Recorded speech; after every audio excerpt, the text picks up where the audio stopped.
70 साल के इतिहास में कल पहली बार ऐसा होगा जब स्पीकर पद के लिए चुनाव होगा।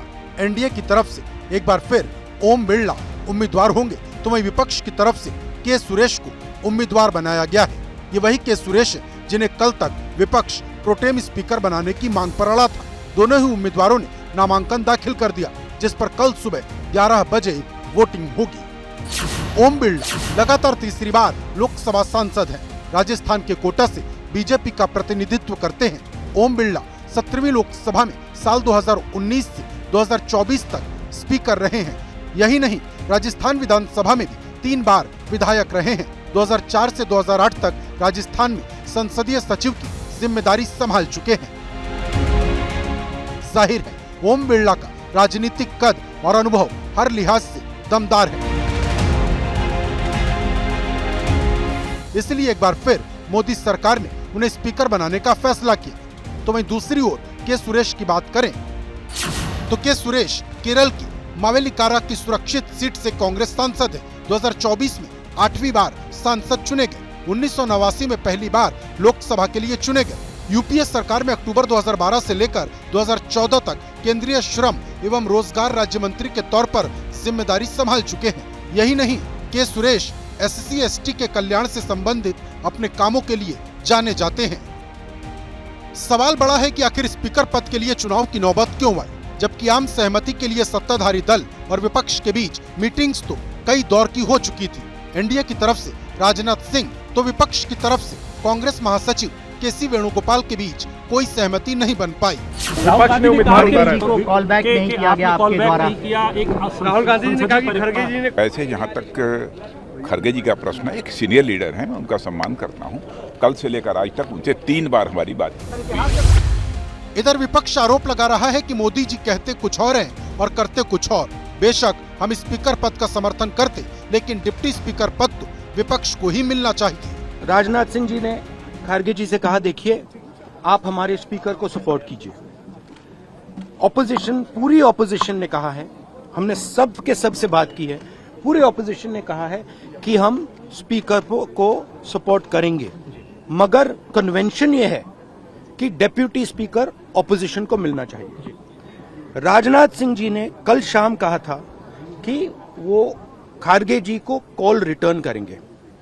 अभी तक राजनाथ सिंह जी ने खड़गे जी का कॉल रिटर्न नहीं किया है। अभी सब सामने आ रही चीजें, जो विपक्ष की मांग यही थी कि उपाध्यक्ष विपक्ष का हो। जो हमारी राय पार्टी की है वो है कि उपाध्यक्ष विपक्ष का हो और बाकी बातें अभी सब सामने आ जाएंगी। भाजपा का घमंड का चक्कर में सारा चीज हो रहा है और भाजपा 303 से लेके अभी 240 में पहुंच गया। उनका बहुमत में नहीं है, वो माइनॉरिटी में है बीजेपी, और उनका अलायंस पार्टनर के साथ ही सरकार चला रहे हैं। वो अभी भी सोच रहे हैं 400 पार हो चुका है। इस माइंडसेट का चक्कर में ये लोगों का ये घमंड है और इस घमंड का